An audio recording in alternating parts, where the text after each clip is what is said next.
All right. Okay, thanks everyone for being here. Again, this is the first online class following our symposium for the Southwestern Fire Chiefs Association High Performance Leadership and Coaching Academy. First online class, the class will be the coach approach to performance management and mentoring is a key responsibility. So let me go ahead without further ado and dive into the coach approach. And this is really, you know, coaching has gotten to be one of those words that gets a little muddied down, and so I wanted to kind of use this following our conversation that we all had together on leadership styles. And you know, we talked about different leadership styles and needing to have some flexibility and fluidity in your leadership style. So one of the ways to do that is to have a good conversational style, be able to give feedback.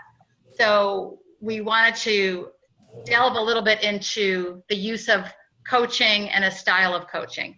Now, I actually happen to be a certified coach, and believe it or not, it was actually harder to get certified as a coach than it was to get my master's degree. It sounds like kind of one of those little things that anybody can hang out a shingle and say they're a coach, and that's kind of true. People can do that, but to actually get an ICF certification, it's a huge number of hours. People had to listen in on my calls and grade me, and it was a whole big to-do. It took years. And but anyway, so I just want to let you know there actually is a process to becoming a coach. But I'm sure there's a lot of people out there who just coach kind of ad hoc, and that's fine if they're good at it. But usually they come from the therapy or social work realm. But anyway, we're not therapists. Coaches are meant to use a particular kind of communication method to kind of bring out the best in people and their clients who they're working with. So the word coach in the work environment gets a little multiple uses. And as an HR person, I was often advised to coach, I put that in air quotes there, because coach our employees or coworkers. You know, it'd be like, why don't you coach Bill on how this should be done? Which usually meant, you know, why don't you go tell Bill how it should be done? Because he didn't do it right. So that was kind of a nice way of saying, go correct him. Or, you know, I think with better coaching from HR, the leaders will understand what we want them to do. There was always a lot of that kind of quote unquote coaching, which meant, you know, go tell them. And it's consequently become kind of a thought of as a telling activity when it's really more of a listening activity. Coaching is really more of a listening activity. The reason we want to talk about this here is because it's a great leadership skill. It's a great communication style. And particularly when you have generational differences, we're going to do a whole class on generational style differences later in the program. But one of the things we know is that millennials in particular are drawn out much better in this conversational style by asking them rather than just telling them. We talked in the leadership style piece about how that command and control is losing some of its effectiveness. And so with different leadership style pieces, different leadership styles, coaching can be very effective. So you can be a coach by giving advice or solving a problem for others. And sports coaches do this all the time. We see this, right? There's a coach on the sideline, they're making that decision. And that probably works for you on the fire ground very well. Like someone looks to you and is saying, what do we do? And you make that decision, you take that moment, you solve the problem, and your decision stands and everybody goes. What I'm suggesting for the kind of coaching we're going to talk about today is something entirely different. I'm suggesting that we can assist people in creating their own solutions, arriving at their own answers, and discovering options for themselves. And what happens is people will sometimes come up with a better decision than maybe we might have given them. Or if they arrive at it themselves, they're going to have a lot better buy-in than if we just tell them what to do. It's a form of discovery learning. And that is considered, it's been studied and studied and studied, and it's considered the most powerful way to learn, by having discovery. And I just got a funny blue line up there. I don't know why. Oh, it went away. Okay. Not sure what that was. Anyway, the discovery learning. So I want to just walk through this a little bit. This is a coaching continuum, and you have a sheet like this in your notes that were sent out for today, if you all were able to print those out for your book. And all this is a way to kind of look at how you converse with other people. So it's showing how to go from the least directive conversation to the most directive conversation. And in the blue, the very first line, listen fully and affirm, that's the least directive kind of conversation you can have. That is if I'm just listening and I might say to somebody, well, how do you think that call went? And I might just listen. And I might affirm them like, yeah, that sounds like what happened. And I might just repeat some of their words back to them and just listen and just kind of affirm them. So that's the most least directive. I'm just really kind of letting them know I heard them with body language and with, nods and things, and just listen. Taking a step down from that, I might listen fully as well, but I might also, if they've had a success in there, I might help them celebrate that. I might be like, did you just say, you just told me that you did that for the first time and it was a real win for you. That's fantastic. So that's a great job. Or they might identify a goal while they're talking. I might pull that out and say, I just heard you identify a goal. Sometimes people don't even realize what they say, or they don't hear themselves sometimes. And when you stop them and say, you just said that it's a goal for you to reach a captain level. Did you hear yourself say that? And sometimes people will be surprised to hear themselves say things. They may talk for a while and you might have to go, I just have to stop you and say, you've said 3 times in this conversation that you want to promote. A few months ago, you said you didn't want to promote. So it's kind of interesting, that shift. So sometimes you're just noticing things for them. So those are the first 2. The next thing you might do, which is still considered coaching, is ask the person to generate a few new possibilities. Well, you identified a problem with, getting the supplies here fast enough when they're ordered. So what would be a few ways that you might make that happen? Okay, and let them go. Ask them to generate possibilities. Ask them to add to that list. So they do 3 and say, well, think of 5 more. And you're just helping them and supporting them to get thinking. And then so then as you get down here, so like the 5th one down, I think it is, present at least 3 possibilities. That's where you as the coach, being coach, might say, well, another idea might be this or this. That's where you're kind of adding to it a little bit. Or you might say, if somebody's stuck, you might say, well, let's do every other one. I'll do one and you do one. And then you might ask them to present at least 10 possibilities. And some of them, you might ask for some of them to be contradictory. And the reason you do that is so that they get in that brainstorming mode. So, I might say that, I might buy, I'm trying to decide what my next car is. I might buy a car that seats 7. And then, or I might get a sports car, that seats 2. And the reason for that is just kind of determining your range of possibilities. Talking with my hands, I just hit Dan. So kind of the idea is that not to be limited, just to keep things wide open and keep them contradictory, just to make sure you're not limiting yourself and you're not evaluating while you're making that list. Something else you can do as a coach is you might teach a new technique. I do this sometimes where I might teach about something that you could try. Something else you could try is this values exercise or something. Here, let's try this. Or I might offer an option. Those are all coaching options, and they're very non-directive. These can be really powerful conversation tools with your kids, with your significant other, with anybody that you work with. Instead of telling them, just sort of asking and finding out what they're thinking. And a lot of times they're going to tell you the answer, and it might be an answer in a direction you want them to go, and it might not be, but it might give them a chance to try something that they want to try. And if it doesn't go well and it's not life-threatening, you might be able to go, okay, well, how did that go? And then evaluate it from there. People will have that discovery learning more likely that way. Then you move down into the red zone there, and it says give advice by sharing or questioning or giving the answer. And on the left side of the column there, it says those are the most directive ways of coaching, and they really kind of have little or no value in coaching. It doesn't mean that they never have value in supervisory work, right? Like someone could be coming in late to work all the time and maybe sitting and listening and hoping that they come upon the idea that they should stop doing that doesn't appear to them. You know, we don't want to be like, well, I just really hope they think of it one day.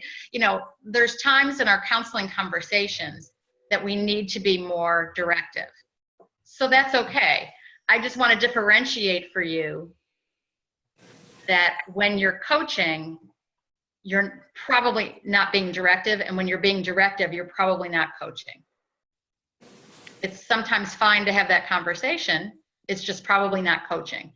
So when I go back to those earlier parts of the conversation where they say to me in HR, well, did you coach that department manager about how they should do that? That isn't really what they mean. What they mean is, did you tell them? Coaching is really more of a, or did you force them? Coaching is really more of a asking activity.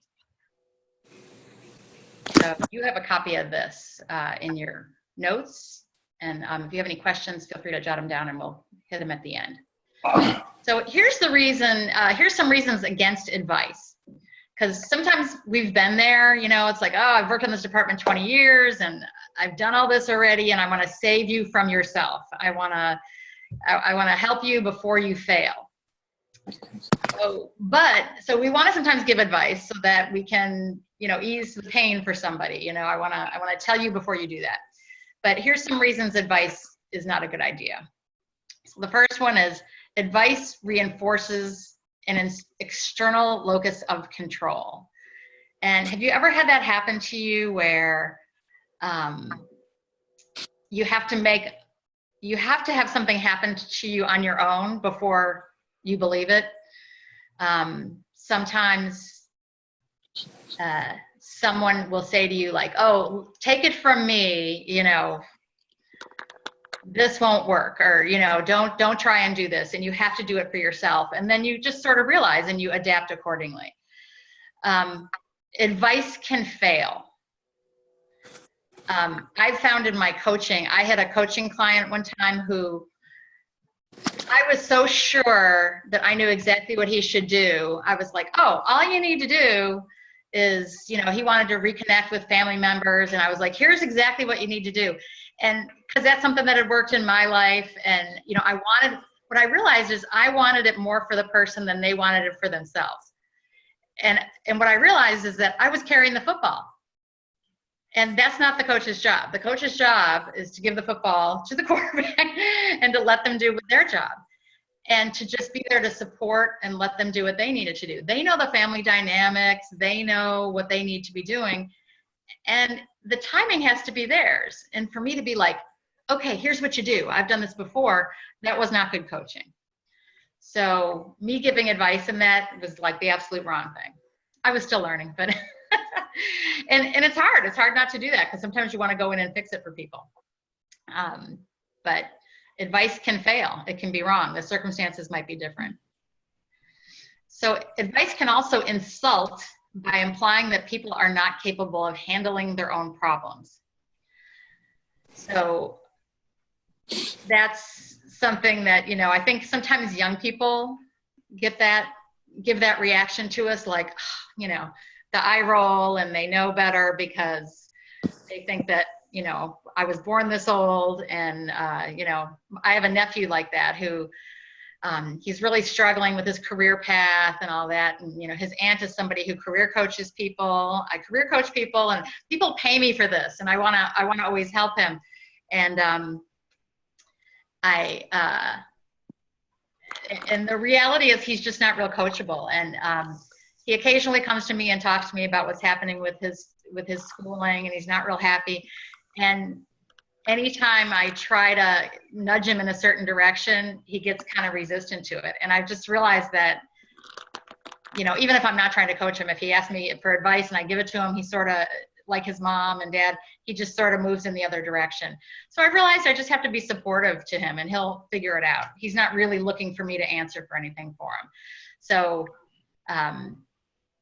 you know, it's hard to watch sometimes, you know, you want to get in there and fix it, but he feels like he's capable of handling it. And you know what? He'll figure it out. He will figure it out just fine. Advice can be presumptuous, and also advice can be limiting. I have another family member who we made assumptions about his abilities because he had severe ADD and some different issues, and we didn't think he'd make it through school or college or all these things. And so we were kind of thinking of, well, what are things he could do? That kid went off and did volunteer work in Nepal and in organic farming in Europe, and he traveled and he figured out that he needed to do some schooling when he got back, and he put himself through a community college, and then he's just worked his way through, and now he's going to be graduating from UNC Chapel Hill in May, and it's taken him, you know, he's 24, and he did it his way, and he did it just exactly how it was supposed to go. And for all of us family members to be like, oh, here's what you need to do, because it's presumptuous of us. So we really kind of sat back and let him go, and he's found his path. And sometimes people just have to find their path in their own way. And so same with employees. Sometimes they need to find their path in their own way. That isn't fireground advice, but in employee development, it's probably the better way to go. So what are some options to advice? If you can't give advice, or if you're choosing not to give advice, what do? You can ask the employee what they want. What do you want? You know, you have somebody that you're trying to help them do career development, and they're like, I don't know. Well, I don't want to promote, or I don't this, or I don't that, or well, then can you help train? Or well, no, I don't want to do that. Well, put it on them. What do you want? What do you want? And sometimes they'll tell you they don't know. And my magic question is, well, what if you did know? And that sounds like such a dumb question, doesn't it? I know it, but it works every time. Someone taught me that, and I was like, that's a dumb question, and it works. So I'm talking to somebody, and I say, what do you want? What do you want? And they go, I don't know. And you go, well, what if you did know? And they'll stop and they'll think about it, and they'll usually give you an answer, realizing that they're the only ones that can know. So you ask an employee what they want. What do they want? And if it's a reasonable answer, you know, if it's not like, well, I want to get paid but sit home or whatever. If it's a reasonable answer, I really want more fulfillment in my career, or I want, you know, something. I want to promote. I want to learn something new. Then help them create multiple action plans to get there. Once you know the goal, there can be 20 ways to get there. Facilitate their thinking. Say, okay, well, what are some ways you could get there? Help them identify, are there any blocks to getting there? What are those? How do we get past those? Another option is ask the employee to create their own advice. If you were giving someone in your shoes advice, what would that be? The third option to advice is listening and fully affirming. When people hear themselves, sometimes they figure it out. And sometimes they'll tell you things. And as you're affirming what they're saying, well, yeah, it sounds like you this or that, whatever you said. It sounds like what you want to do is you know, expand your knowledge. You may not be ready to promote, but it sounds like you want to expand your knowledge. And they hear themselves and they go, yeah, yeah. And they feel better because someone gets them. Someone's understanding them. The fourth one there is watch for energy and motivation, and then invite them to speak more. And what'll happen is you'll see when you're talking to someone, if you're talking, and this happened with my nephew with the ADD, when he was talking about college, you could see him physically kind of shut down and get like withdrawn when he talked about going to college. He just didn't want it. And as soon as we said to him, well, what if you don't go? He got energy back because he just didn't want to go. Like the energy loss when he talked about it, the energy gain when he talked about not going and maybe doing something else. And we remarked on his energy, and that helped give him the freedom to go do other things, and he still got and met other goals. So you can just say, like, I notice you get a lot of energy when you talk about, you know, special teams, or I notice you get a lot of energy when you talk about maybe starting an underwater rescue team or something like that. You know, and then tell me more about that. Nice open-ended questions. And then the bottom one is just to give appropriate feedback. You know, just tell them what you're hearing, ask them for more, just what is that about? What are your thoughts on that? And then, you know, give them feedback from what you think they might be able to do with that. Try not to be the wet blanket and be like, well, we already have a full team, you don't need to do that. But you can always say, you know, maybe you want to sit in on a meeting, maybe you want to position yourself for when there's a next opening or something. So those are some options to advice instead of giving advice, because advice backfires sometimes. Another way to open someone up is to ask what their opinion is. I like this one. What do you want to be known for? I sometimes ask people what they want to be famous for. And people always be like, I don't want to be famous. And I'll be like, well, you can just be famous in your world too. You don't have to be famous. You don't have to be an internet sensation or a YouTube star. You can be just famous in your station or famous on your crew. What do you want to be known for? What's your legacy? What's your brand? You know, like, what do you want to be known for? You can create scenarios that they can that they can work through to try to open them up that way. Ask them for what they don't like. You know, if you're sitting with an employee and trying to get them to open up and they're not opening up, you know, instead of what do you want, what don't you want? What don't you like? Usually people can think of what they don't like.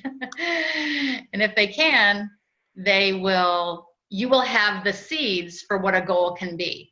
So I don't want to be a micromanager like my last boss, Joe. Okay, well then what kinds of things, flip that around and turn it into a goal. Well, what would you have to do to not be like that? That's the beginnings of a goal. So ask for a complaint. And then review past successes. That's another idea. You know, I remember, you know, tell me some things that you did. When were you feeling like the most energy in your job? When did you feel most engaged? When did you feel like you were hitting your stride? What were those times? And how can you feel that again? So those are some ways. So the coach approach. That's the coach approach to performance management. You can use it if you're sitting down to have a one-on-one with somebody who just had an accident with a truck, and you want to sit down and go, and instead of saying like, you broke policy and here's what went wrong and bam, bam, bam, you can kind of go, okay, well, we need to talk about the other day. How did that go? And you just leave it open. Most times people are going to tell you how it went. So it's going to leave you from having to be the hammer. And you're going to hear from people what's really going on and what they need. So that's a good approach for that reason. When I suggest things like, so you can use it for something like that. You can use it for performance evaluations. You know, how do you think you did this 6 months or this year, and get feedback and then kind of go from there. Because sometimes people are going to tell you and you're going to see if there's a gap or not. So if you wanted to make a change like this, I try to give you ideas for a big, you know, a micro change, an action step, or a committed change. If you wanted to really start putting the coach approach into your work style, into your communication style, a micro change that you could make would be to listen more and just to ask more questions during conversations. An action step would be to practice a deliberate shift from telling to listening and to guided discovery, and like doing some sort of measurements of results. So this is your choice. These are just ideas for you. And then a committed change would be to like really read about the process, get some training, get some coaching assistance to help you more fully commit to this style. So these are just choices for you, because remember when we first talked, when we were together in Oklahoma City, the idea is kind of, you know, we're giving you a lot of information and data to make, you know, to make you have better choices for leadership. But it sometimes would be hard to go out and implement every single step. So if you can take one thing back, what would that be? So do you want to like, is this something you've been thinking about? And you're like, yes, I really want to learn more about this. Or is this something that like, I'm just going to work on listening more. How big, how small do you want to go? And then when we do our 30-day accountability plan that we're going to do at the end of our session today, it may be one of these things that you want to do on that we can talk about during one of our coaching sessions.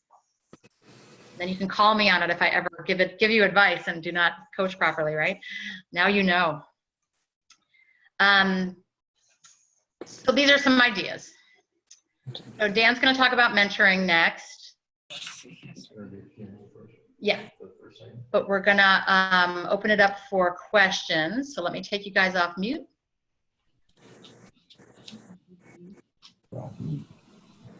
We can't hear you. Yeah, you muted yourself. We have to mute ourselves, don't we? Hi, Jim. Hey. Wake up. Wake up. I think she muted us, didn't she? She muted herself. Yeah.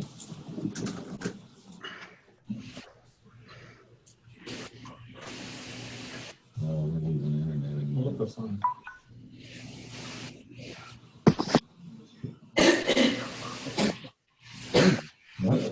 Took her out. Here's basketball.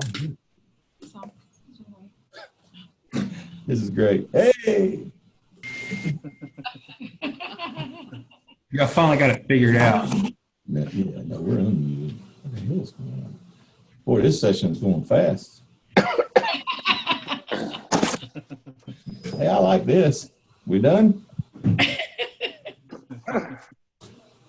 I see you, Tammy. You're awake.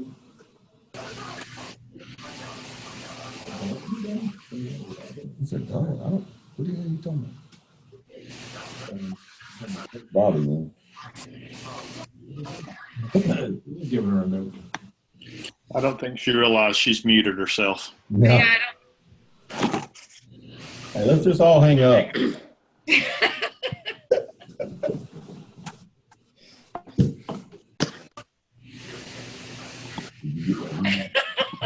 All right. There's Kyle.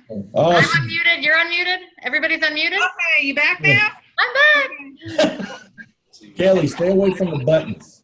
I know. Holy cow! I had unmuted me, but then you were muted. Okay. Anyway, I'm gonna stay with my hands up in the air. Okay. What are your questions? After all that, you got to ask me a question. How's the weather?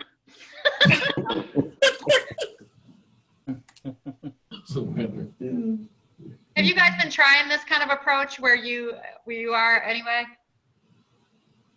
Who does? For me, I think what I'm a little confused on is the whole advice, not giving advice. And it's better just to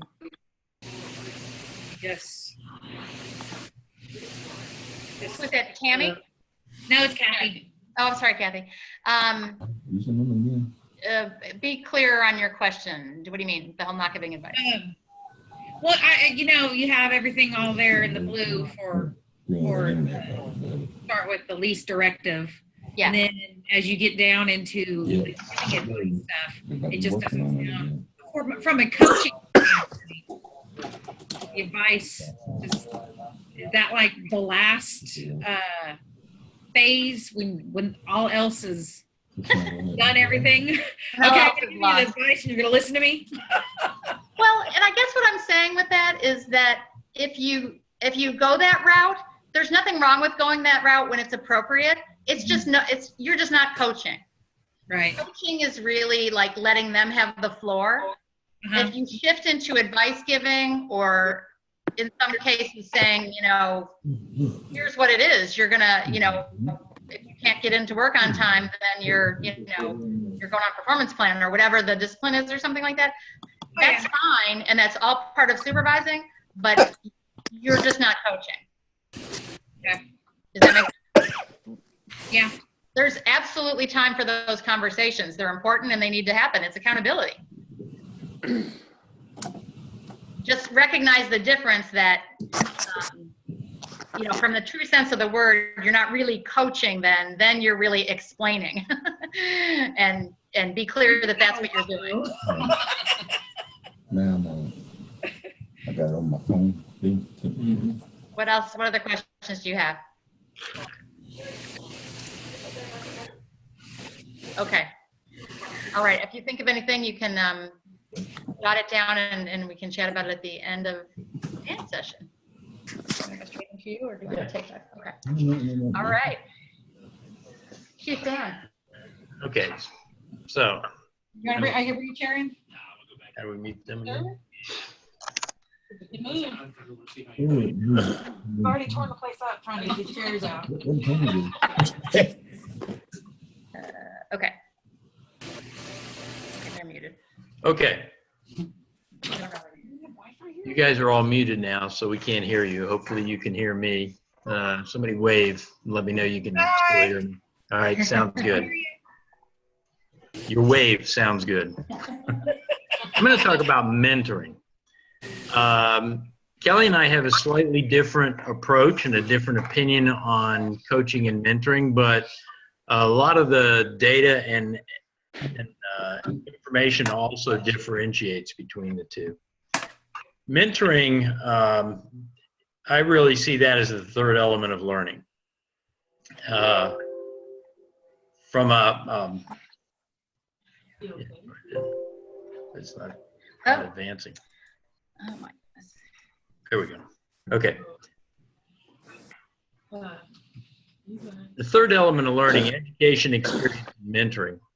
When I look back at my own career and I think about how I learned things and where I learned things and things that became useful to me later on when I had a lot of responsibility, I can identify things that I learned through education, through my college courses, through my certification courses, those types of things, the technical learning that I went through. I could identify those things. And I can clearly identify the things that I learned through experience. You know, stove is hot, touch the stove, you burn your finger. You remember that.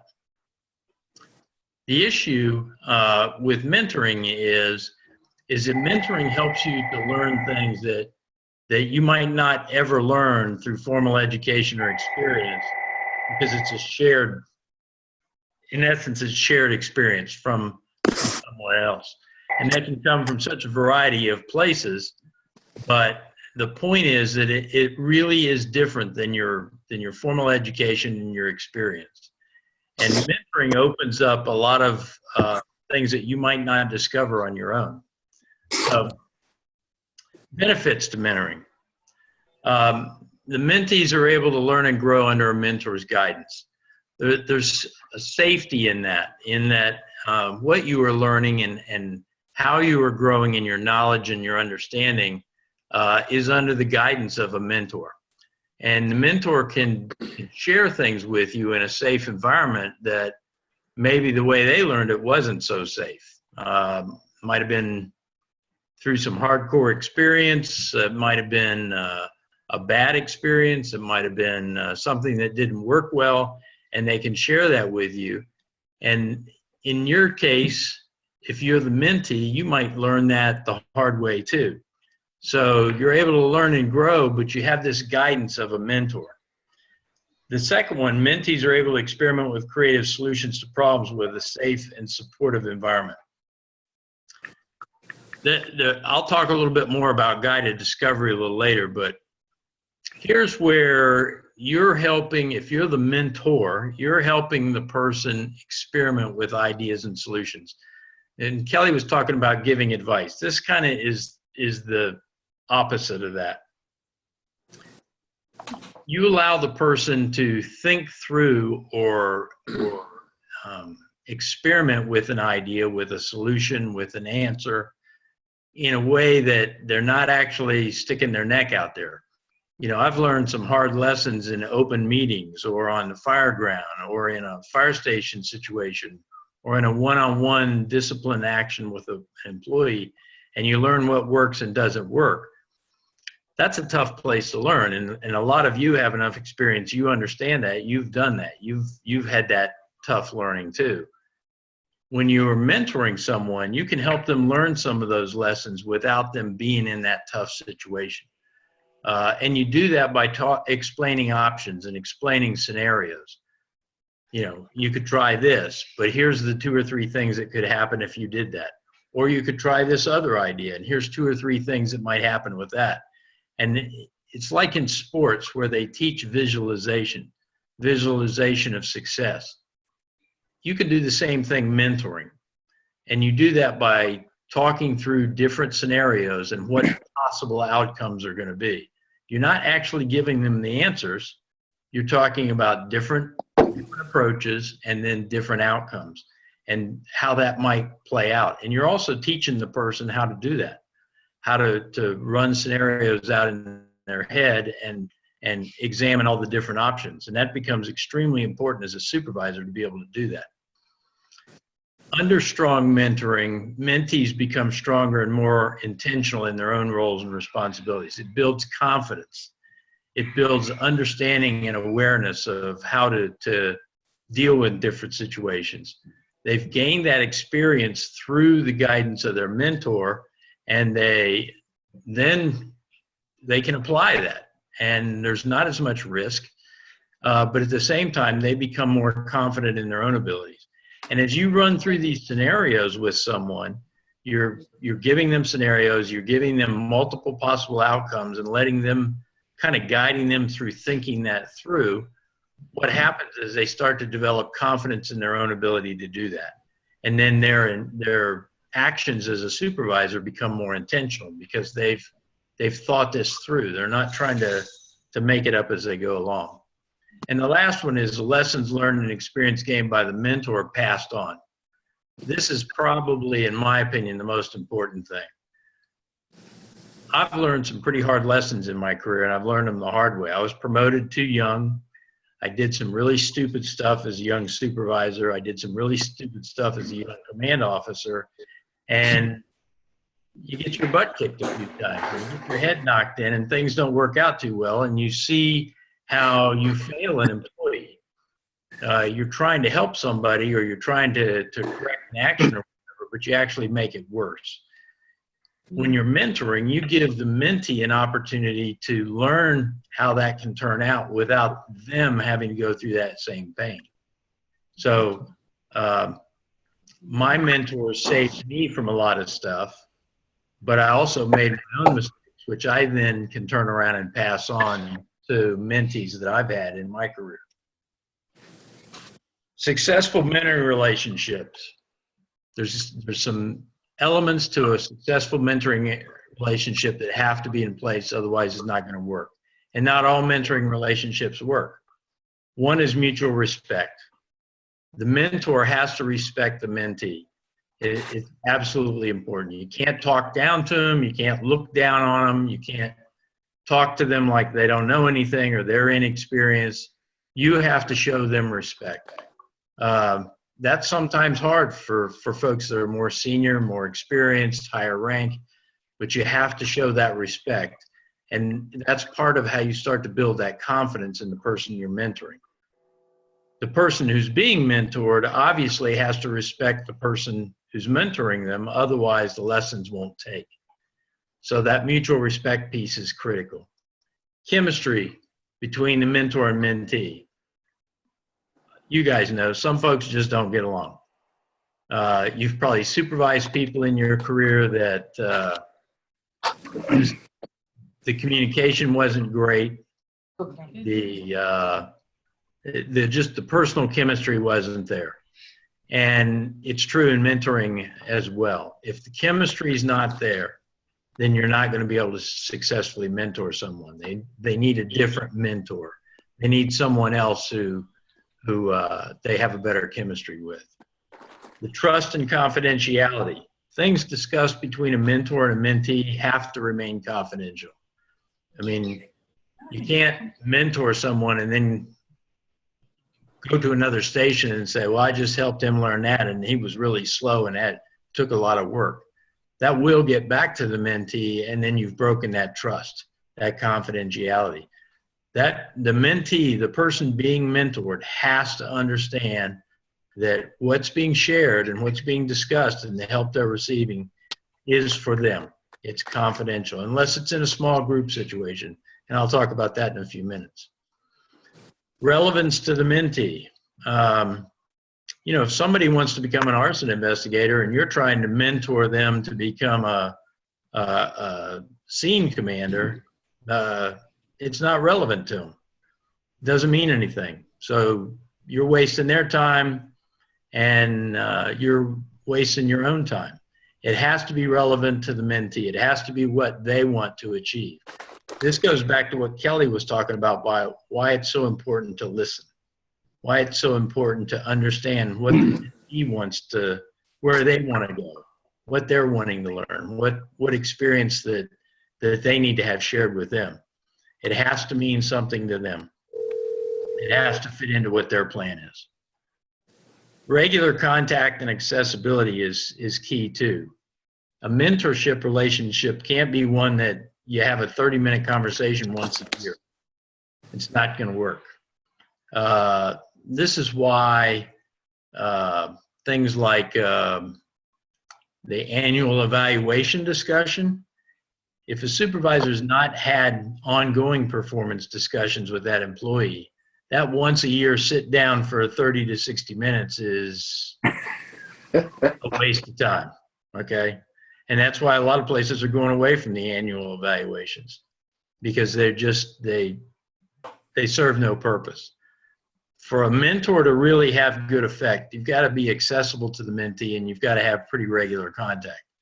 Now, once that relationship's established and mentoring has taken place over a period of time, mentorship can lie dormant for a while and come back. I'll give you a good example.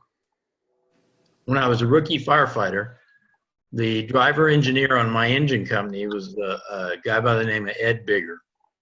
And Ed kind of took me under his wing as a rookie firefighter and talked to me a lot about how to be successful in the fire service.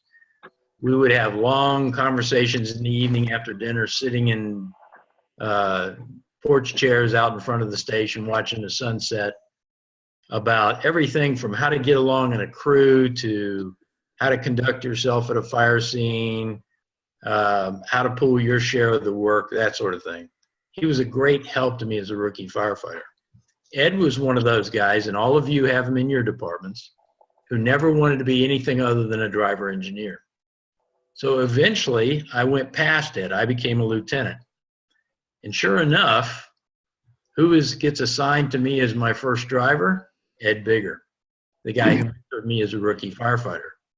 So now I've got the guy in the left front seat, to my right front seat, is a guy who mentored me as a rookie firefighter.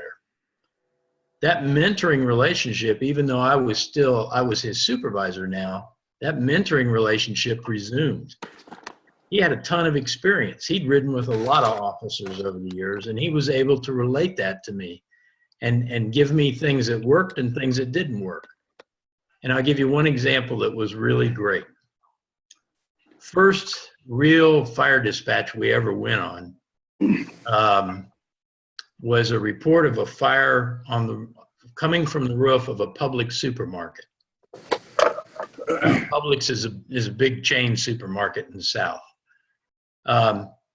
So we get dispatched. We're heading out of Station 2, and as we're coming down Park Boulevard, which is the main drag through town, we see smoke showing.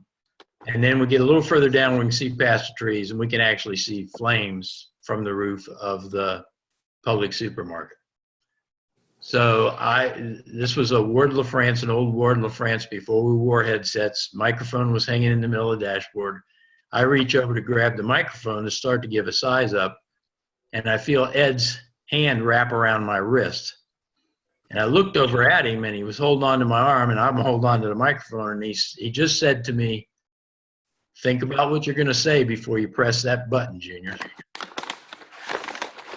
Great advice. Great advice, because I probably was going to blurt out something stupid. As it turns out, it wasn't that big of a fire. It was a Molotov cocktail had been thrown on the roof, and the roof matting was burning, but it hadn't penetrated. We were able to handle it with a single hand line and a roof ladder. But just that little moment there that Ed gave me that I'll use the word advice,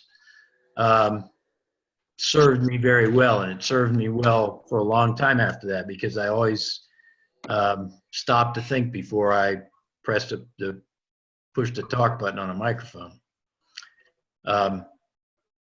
So that contact can come back. You can have lifelong mentors that kind of come and go in your life. It doesn't necessarily mean they're there all the time, but if you didn't establish that relationship in the beginning with regular contact, then it's probably not going to serve well over a long period of time. You got to be honest and direct. You got to tell people the things that they don't want to hear sometimes when you're mentoring. You've got to be able to share bad news. You've got to be able to say, that really didn't work out too well, and here's why it didn't work out too well. And the mentee has to be willing to ask questions that are honest and direct as well, and not be worried about offending. That communication has to be completely open and honest. Otherwise, the learning is not going to occur, because there's hidden meaning and hidden answers and hidden solutions to things that never get spoken. You hear people talk about having difficult conversations sometimes. When mentoring, that's a good place for those difficult conversations. And that's why it's important to be honest and direct. Guided discovery is a word that I first heard many years ago as a way of helping people learn, where you don't give them the answers, but you kind of guide them in the direction of the answer and let them discover it themselves. You do that by asking them questions that lead them to the answer, or you do that by giving them scenarios or giving them suggestions that kind of point in a direction, but not necessarily identify what that direction is.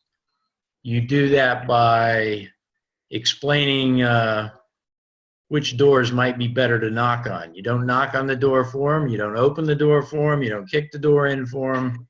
You just explain which doors work better than other doors. It's guided discovery. And that's what I've always tried to use when I'm mentoring folks, is that guided discovery approach. I think that works very well.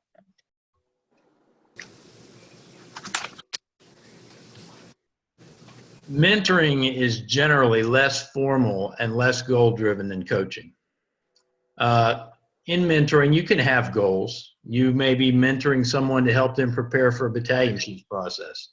That's a goal. But mentoring may also be just helping somebody become a better company officer, a better battalion chief, or a better instructor, or a better family person. It doesn't have to have specific goals. It's good if it does, but it doesn't have to be. Coaching that Kelly talked about is more goal driven. It's more goal specific. You identify a goal that you're working towards. But mentoring may or may not have a specific goal. It depends on the situation. It depends on the mentor and the mentee and why that mentoring is occurring. I've had mentors that have been lifelong mentors that helped me at every stage. Did I have a specific goal always that they were helping me with? No. But what I did have was a need for additional learning that they could help me with. And that's where that mentoring becomes important. Mentoring comes in a variety of situations and relationships. A lot of times we think about it as supervisor to subordinate, but that's only one element. That's only one piece. And frequently, supervisors don't even make great mentors because they can't separate out mentoring and directing as a supervisor. And it is two very different functions. So you have to be very careful about that. If you're supervising someone and mentoring them, you have to understand that there's two different functions that you've got to keep separated there. I've always found that sometimes the best mentoring comes from a professional colleague. someone from another organization or another division, another battalion, somebody who's removed from your direct situation.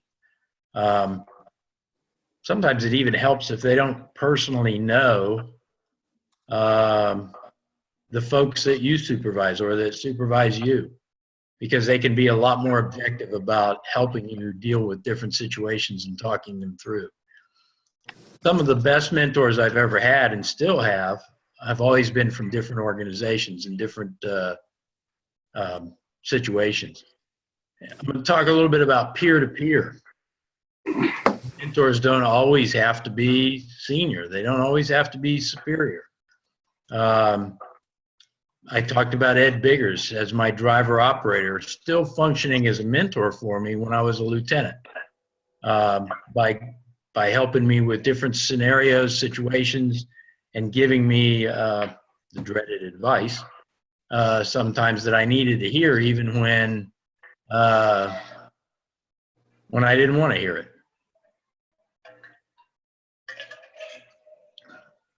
So the peer-to-peer, captain to captain, battalion chief to battalion chief,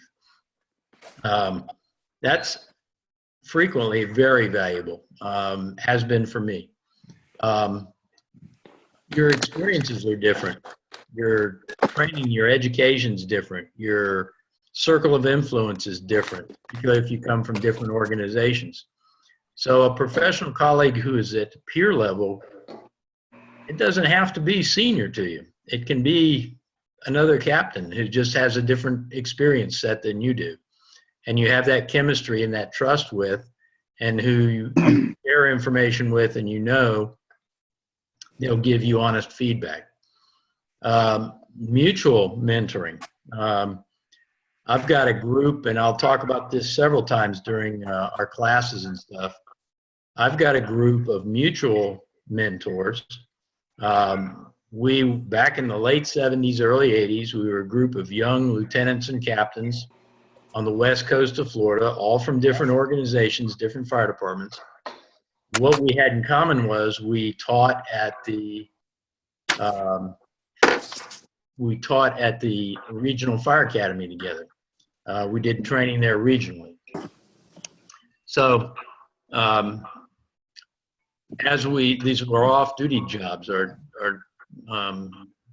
days we were off shift, and we taught together at the academy. And the rookie ran about 4 academies a year to keep all the fire departments supplied with personnel. So we developed this group, and we've just become really tight, good friends, going to lunch together, teaching together. It got to be where we were going to dinner together with wives, and they became a great mutual peer-to-peer professional colleague mentoring system. We go to each other for promotional advice when we were preparing for promotion. We'd go to each other when we were considering second jobs or a move. Interestingly enough, out of those 10 folks, all went on to become fire chiefs, spread all over the country. There was a couple in the Midwest, a couple in the North, several stayed in Florida. Some of us went in the Mid-Atlantic area.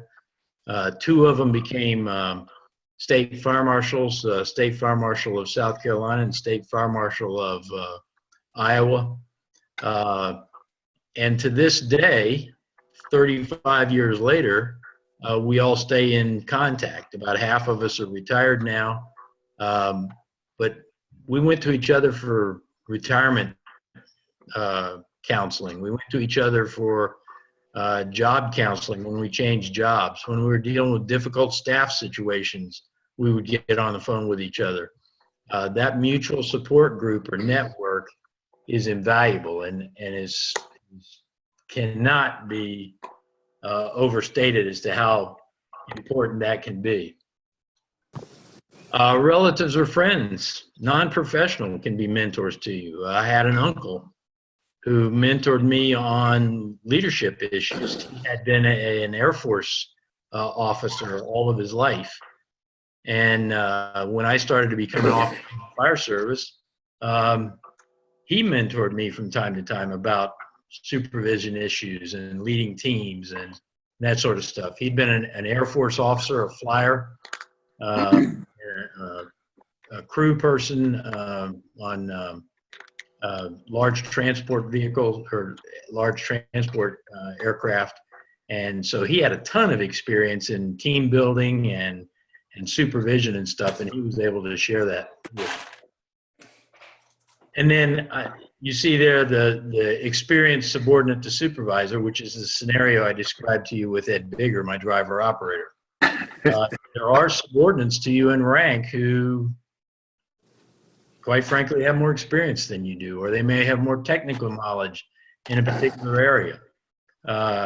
One of the things I always say to company officers is find out who on your crew has specialties and use them. Use them to lead training. Use them to lead certain scenarios. Maybe a person in your crew is really good at extrication. Why does the lieutenant or captain have to have an extrication operation? Maybe someone on your crew is better, and they can actually become the mentor for the whole crew in that particular situation. And so that becomes a mentoring opportunity as well. Impediments to good mentoring. I'm gonna go back to what Kelly talked about. If you just giving somebody answers, you're telling them here's what you should do. Here's the scenario, and here's what you should do. You're not really mentoring. You're directing. You're supervising. If you give them the answers, they're not going to learn from that. You guys know that already. People learn best when they discover their own answers. They'll remember it better. So that's why it's important not to give answers. Sometimes it doesn't hurt to fill in a few blanks for someone, but you don't want to get in this situation where you're just telling them what to do. That's not really mentoring. Fear of criticism by others. To me, the fire service has hurt itself over the last 20 years with this one. When I was coming up in the fire service in the 70s and 80s, mentoring was big. Senior firefighters took junior firefighters under their wing. Senior officers took junior officers under their wing. Senior command officers mentored junior command officers. And you don't see that nearly as much anymore. Some departments have actually tried to set up formal programs for it with varying degrees of success. But this criticism, this peer criticism that we get from others, where you get, he's sucking up, he's spending more time with the captain again, they're sitting out on the patio talking and he's sucking up. That criticism hurts mentoring opportunities. It also hurts mentoring opportunities for minorities and women. I've talked to a number of female firefighters and officers who really struggled to get any mentoring from anybody because nobody wanted to be seen having that sort of relationship. And it was like, oh yeah, you're just trying to get close to that person or whatever. You guys know what I'm talking about. Very, very hurtful to the opportunities for minorities or women because people don't want to be in a relationship. So that sort of relationship, and it gets twisted around in the firehouse rumor mill. And the next thing you know, there's something going on when really if it was two males in a mentoring situation, it might not be questioned. So that criticism, when that's criticized and it's a mentoring situation, we as officers have an obligation to step into that and say, that's not what's going on here. It's a mentoring situation, and make sure people are respectful of it. On the flip side of that is allowing a relationship to become too personal or inappropriate.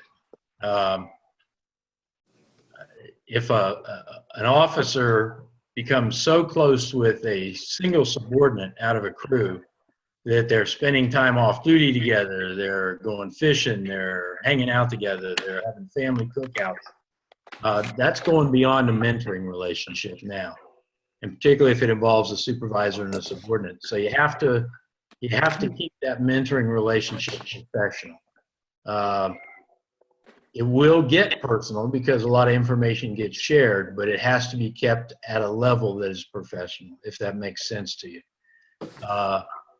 Allowing any relationship to become inappropriate in our business is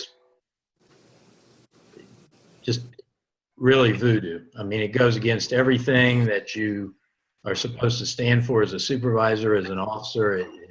It violates that trust. It violates that supervisor relationship. It violates a professional distance relationship. So you want to make sure you keep that relationship appropriate and professional. And if a supervisor or mentor shows favoritism for the person that they're mentoring, that's going to be damaging. And a good example of that is helping someone prepare for promotion and then really pushing for that person to be promoted over other folks. It's sort of like coaching, Little League Baseball. If the coach has a couple of favorites on the team and is really playing those kids a lot and spending extra time working with them and all, it hurts the other kids' opportunities to excel as well. And after a while, it'll break down the teamwork because that favoritism is observed by everybody. So that supervisor who is serving as a mentor needs to make sure they're not showing favoritism to the person that they're mentoring, because that can be damaging to that mentoring relationship. Time constraints and competing demands. If you're going to mentor somebody, you're truly going to mentor somebody, you got to be willing to commit the time to it. It's not a 5-minute conversation in a hallway.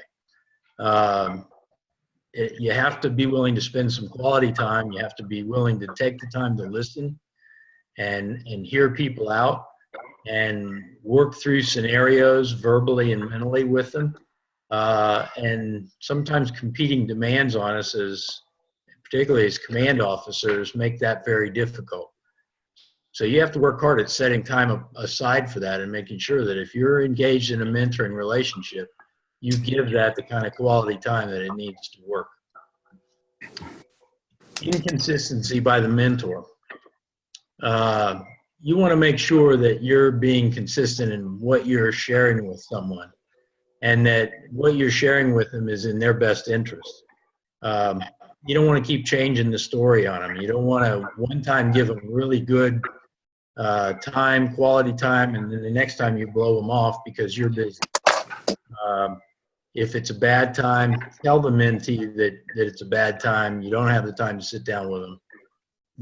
Don't try to rush them off. Let them know honestly that you're under some time constraints and that you will get back to them. And if you tell them that, do it.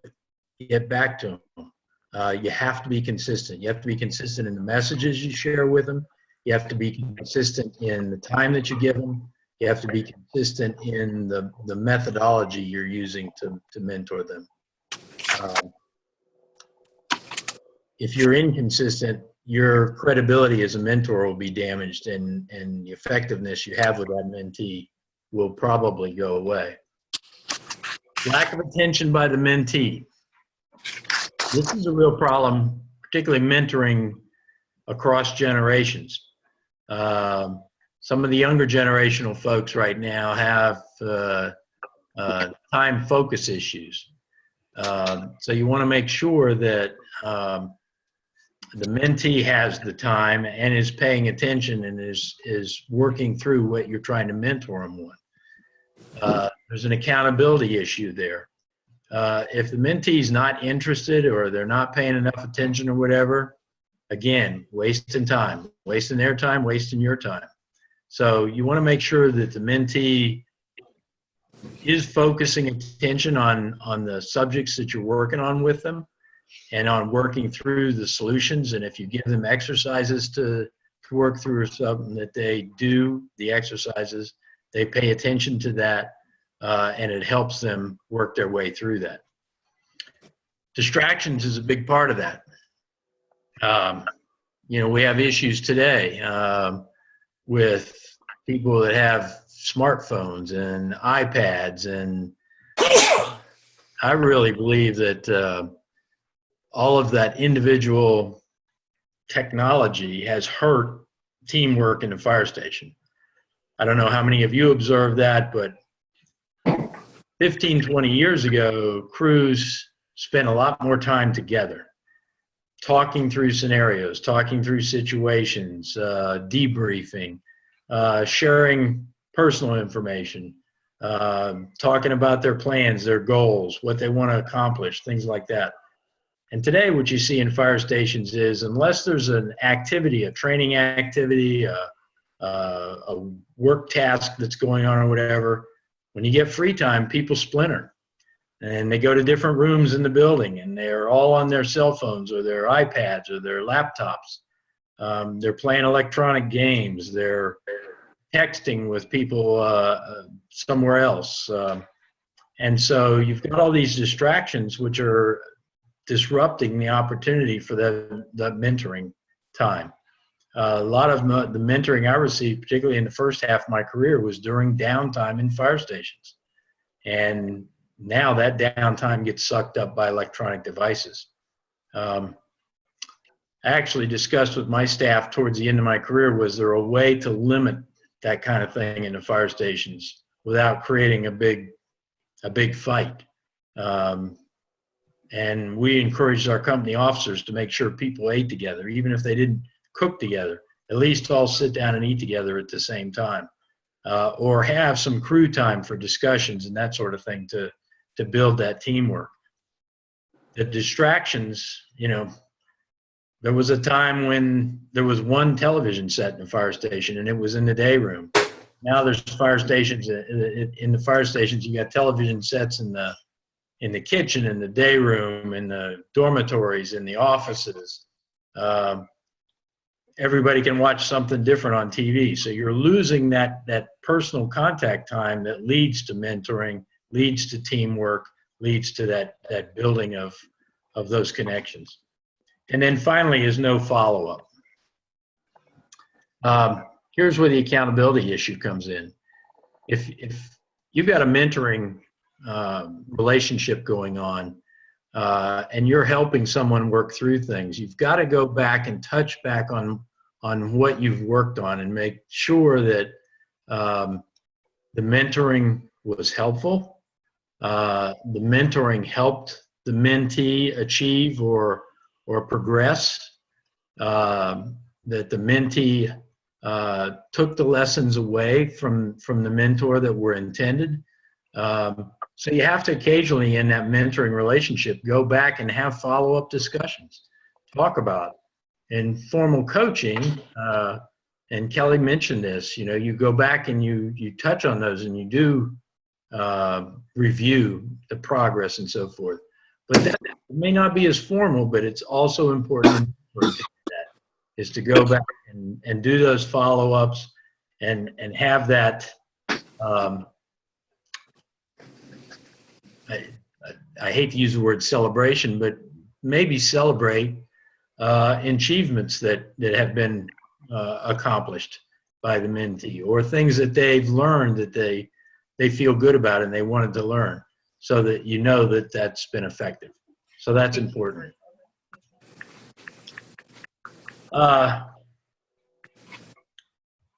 Mentoring. I don't know how each of you feel, but I would not have achieved what I achieved in my career without mentoring. I had mentors at every step of my career. I had mentors that were career-long mentors. I've had mentors that were lifelong mentors. I actually think, this is a little blasphemous to say to some people, but I actually think the combination of mentoring and experience in the end turned out to be more valuable to me than formal education, than time I spent sitting in classrooms. The interaction time I had with people who had more experience than me, or had different experiences than me, or could look at situations I was in a little more objectively and talk me through different options and different scenarios. Tremendously helpful. And I was still being mentored right up to the last day I was fire chief. I had other fire chiefs I could go to, other fire folks that I could go to. I had a couple community members that served as mentors to me. One was a retired Army colonel and an instructor at West Point. Great source of mentorship. I had lunch with him on a regular basis just to just to run scenarios by him and have him talk to me about different options and responsibilities as a command officer. So the mentoring is crucial. And part of your obligation as command officers, those of you who are command officers, battalion chiefs and above, part of your responsibility is to develop the people coming behind you. And if you're not doing that, you're not doing your job. It's not about just directing the day-to-day. It's about developing the people that are coming along. So you have to identify those people in your organization that have that potential, that have that commitment, that desire, and offer them those opportunities and mentoring so that their development comes along and they can do a better job than you do. I mean, that's what it's really about. It's sort of like raising kids. Those of you who are raising kids or have raised kids, you always want your kids to do better than you did. It's the same thing in your professional life. You're raising these kids that are coming behind you, and you want them to succeed and carry your organization, carry their responsibilities further than you were able to do it. Your network is critical. I talked about that group of fire officers, 10 fire officers that stayed in touch. This is that group. This slide is actually a picture of that group. We had a reunion a couple of years ago at the beach. And some are still active fire chiefs. One is still an active state fire marshal. One's a college professor teaching in public administration. But this network stayed tight over the years and helped all of each other through our careers. Through the good times, particularly in the bad times, and served as a trusted resource that we could send out a group email and say, hey, I'm in a mess here. What do you guys think? Have any of you ever dealt with this before? Or to get on the phone with one or two and say, I got to make a decision here and I'm caught betwixt and between. What do you think? What are there other options I'm not looking at here? That kind of thing is critical to have that network to be able to rely upon. And ultimately, if you've got good mentors, you're going to be successful. Your mentors will help you be successful. I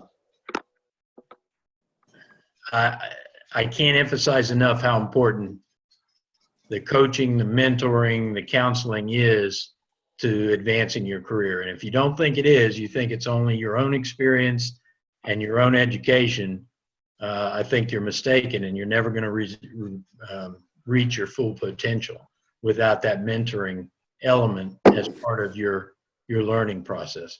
So your success and the success of the folks around you and below you will come from mentoring.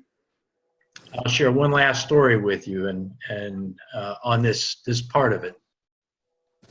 I knew a captain in Tampa Fire Department. This goes back into the 80s. He was a station captain, and he had a habit. When he went from lieutenant to captain, I met him when he was a captain, and then when he went on up, when he would study for promotional processes, he would drag his whole crew through the study process with him, sometimes kicking, but if he was studying for promotion to battalion chief or to assistant chief, division chief, or whatever, he would get his direct reports, he would get them to study with him, even though it was a step above them. And what happened was his crew and his folks that were his direct reports as he advanced, they all advanced right behind him because they had the benefit of preparing for promotional exams before they were even up for promotional exam. And in the end, when he was appointed fire chief of the city of Tampa, which is a pretty good sized department, it's probably a 700 or 800 man department. When he was promoted to fire chief or appointed to fire chief, guess who all of his division chiefs were by that point? His division chiefs were the folks who had served under him all along through his career, starting with his first crew in the fire station. His division chiefs and his deputy chiefs were the folks who'd served on his crew. They were captains that served under him as battalion chief. They were battalion chiefs that served under him as a division chief. They were the training staff when he was the chief of training. Those folks all became assistant chiefs, deputy chiefs, division chiefs under his command as fire chief. And he took those folks with him through his mentoring.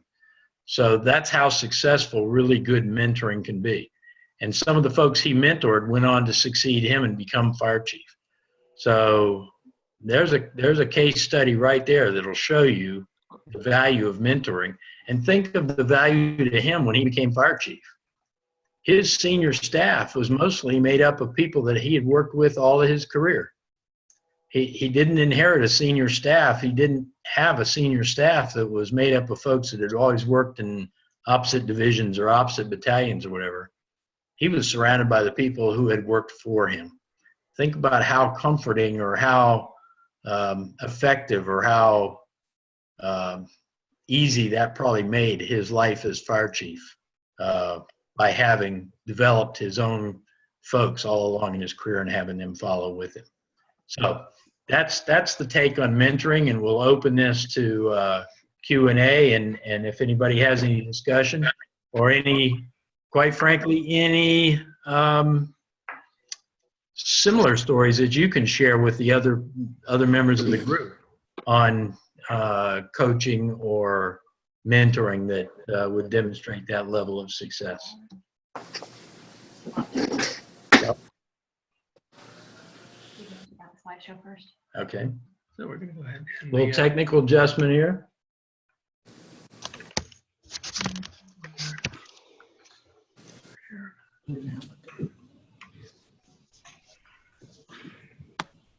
Where's your mouse?